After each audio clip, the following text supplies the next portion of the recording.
안녕하세요, 취미가입니다. 오늘 이야기해볼 신차는 허스크바나의 비트필렌 그리고 스파르트필렌 401입니다. 먼저 보실 컨셉 사진들은 스파르트필렌이에요. 약간의 교외 지역에서 포장이 된 도로에서 달리는 사진들을 볼 수 있습니다. 이름처럼 검은색으로 라이더까지 깔맞춤을 한 모습인데, 우리가 익숙하게 알고 있는 저 동그란 헤드라이트, 저 링 모양의 주행등이 들어가 있는 단순하지만 세련된 느낌의 헤드라이트가 눈에 띕니다. 이거는 비트필렌입니다. 탱크 커버 색깔이 하얀색으로 바뀌었고요. 큰 차이가 있어 보이지는 않습니다. 배경은 아까 그 외곽 지역에서 도심으로 들어오는 듯한 포장도로에서 달리는 것은 같은 모습이고요. 두 모델의 사진을 같이 보고 틀린 부분 찾기를 해야 할 정도로 많이 비슷해진 모습입니다. 재원입니다. 관심 있으신 분들은 잠깐 멈추시고 천천히 보시면 좋을 것 같아요. 왼쪽에 엔진 사양은 공통이기 때문에 하나만 해놨고, 가운데가 비트필렌, 오른쪽이 스파르트필렌의 재원입니다. 비트필렌이 조금 가벼운 거 외에는 거의 같은 사양을 가지고 있는 것처럼 보이네요. 제가 좋아하는 하얀색 바탕의 사진들 모아봤습니다. 정측면 사진들밖에 구할 수가 없었는데요. 위쪽이 비트필렌, 아래쪽이 스파르트필렌입니다. 아까 컨셉 사진에서는, 비트필렌에서는 저 언더카울, 엔진 하부에 있는 카울이 없었는데 이 사진에는 있네요. 눈에 띄는 차이점은 일단은 아래쪽 스파르트필렌은 플라이 스크린, 저 바이저를 계기판 앞에 가려주는 게 추가된 모습이고요. 시트 뒤쪽에는 또 동승자 손잡이 같이 구조물이 하나 더 추가된 모습입니다. 그리고 가장 큰 차이는 역시 저 휠하고 타이어겠죠. 그 외에는 프레임하고 엔진, 구동부가 동일한 모습입니다. 이전 세대보다 두 모델의 차이가 줄어든 것 같아요.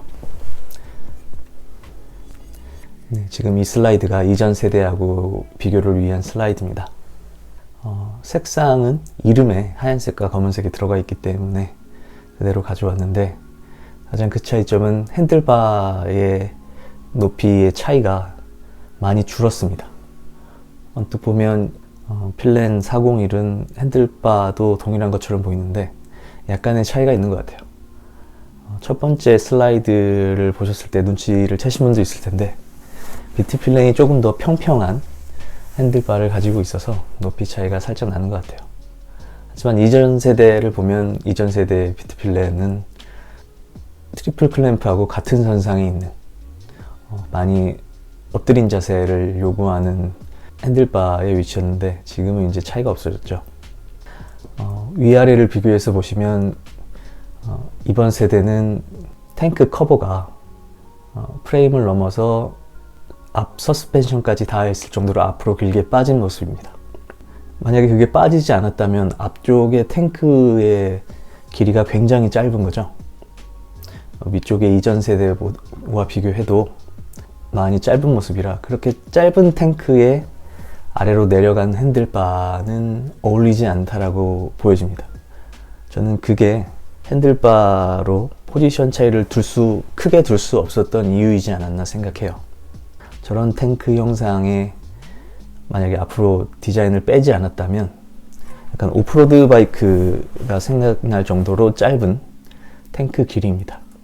그리고 앞으로 삐져나온 저 탱크 커버에 저 401 숫자가 있는 저 모습이 알약 모양에서 약간 오각형 모양으로 변했는데, 이거는 제가 기다렸던 모델인 901 필렌에서도 볼 수 있었던 모양인데, 이번 세대에 적용된 모습입니다.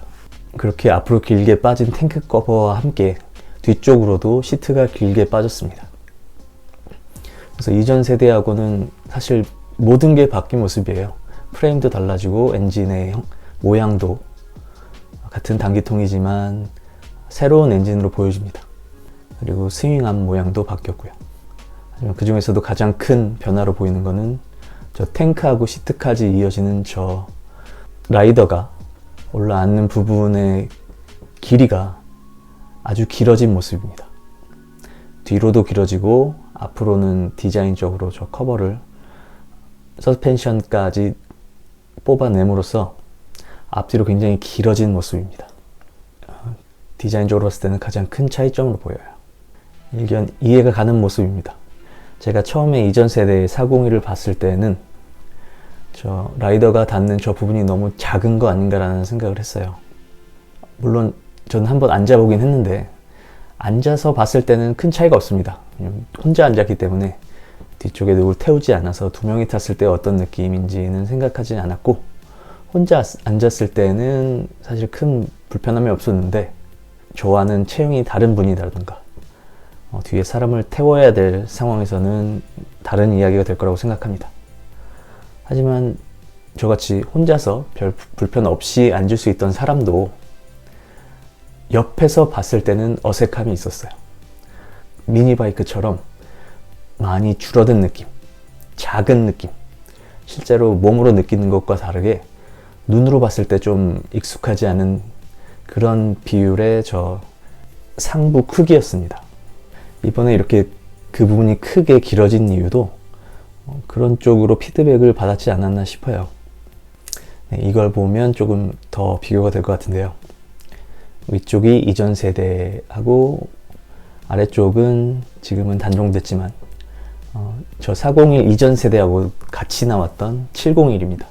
제가 그 아주 멋있는 비레미를 가지고 있다고 입이 마르게 칭찬을 했던 모델입니다.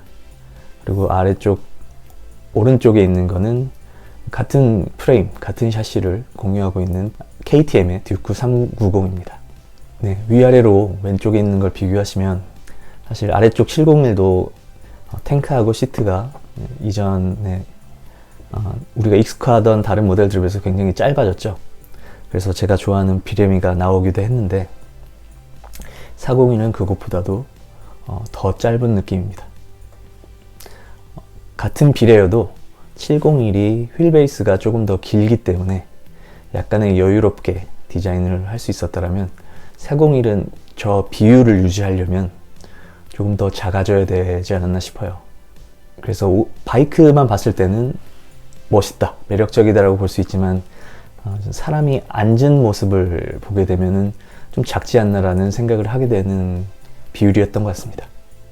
701은 그 아슬아슬한 선을 살짝 안쪽으로 눈에 편안한 쪽으로 들어온 비율이었던 것 같고요.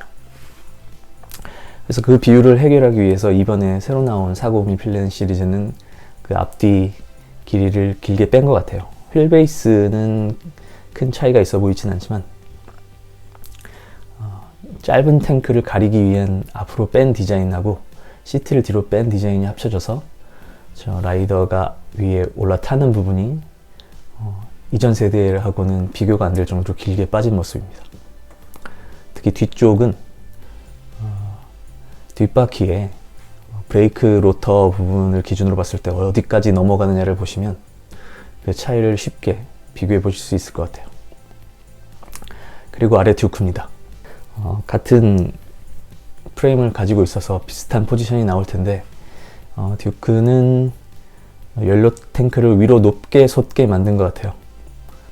앞쪽에 질량이 몰려 있지만 짧은 느낌보다는 높게 솟은 느낌이 더 강한 반면에 위쪽의 401은 위로 뽑지 않았기 때문에 더 낮고 납작해서, 그리고 시트가 오프로드 바이크처럼 앞쪽 탱크 위쪽으로 따라 올라가는 형상이라 더 짧게 느껴지는 모습입니다.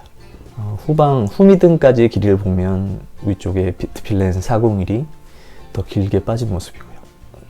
디자인적인 위쪽 부분을 제외하고는 엔진과 프레임과 서스펜션이 공유되는 두 바이크에서 디자인적으로 큰 차이를 만든 것 같습니다. 어떠세요? 그냥 바이크만 비교하면 이전 세대의 401이라든가 지금 단종된 701의 저 아찔한 디자인, 아찔한 비레미가 멋있어 보일 수 있지만 막상 라이더로서 타거나 옆에서 타는 모습을 보여주거나 보거나 한다면 이번의 변화가 더 긍정적일 수 있다라고 생각됩니다. 특히 두 명이서 같이 탄다면 더욱 그럴 것 같고요. 하지만 저는 저 아찔한 비레미를 좋아하는 사람으로서 저 401의 저 독특한 비례를 이제 더 볼 수 없게 된 거는 조금 아쉽기도 합니다. 701도 나오지 않고요. 그리고 제가 기대했던 901도 나오지 않고요. 이번에 401은 필렌 시리즈의 명맥을 이어가는 새로운 모델이지만 좀 더 우리 눈에 익숙한 비율로 돌아왔다고 생각합니다. 그럼 오늘 허스크바나의 비트필렌과 스바르트 필렌 401에 대한 이야기는 이렇게 마치도록 하겠습니다. 고맙습니다.